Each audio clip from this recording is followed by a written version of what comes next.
For millions of Catholics around the world, the Vatican is a beacon of hope. But there are some people who claim that it's not all that it's made out to be, especially when it comes to the financial side of the Catholic Church. So who better to tread these murky waters than our editor-at-large, Mr. Craig Copetas, who joins me now on the set.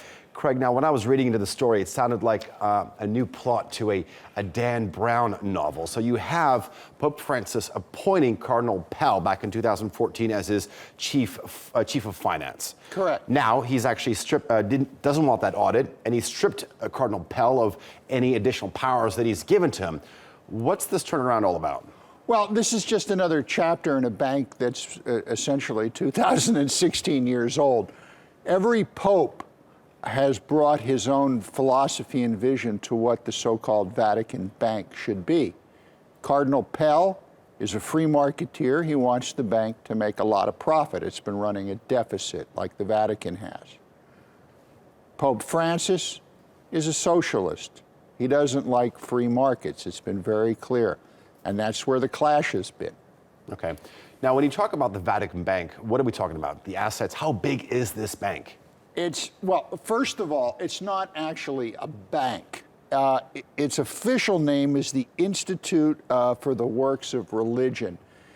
It had been going on for thousands of years without a title until about 1887, when Leo XIII decided that he'd better create a bank of some sort, which he did.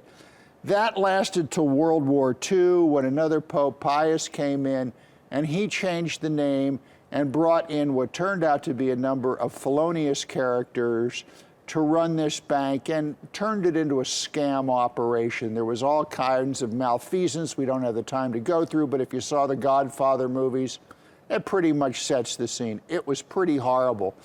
The Vatican has been trying to clean this up for years. They actually don't know how many assets they have. I mean, the Sistine Chapel, the Michelangelo fresco, how much is that worth? That's one of their assets. But as Pell was doing this, AJ, just before he left, he happened to find about 1.6 billion euros lying around. No one still knows where it came from. How convenient. All right, Craig, thank you very much. I appreciate it.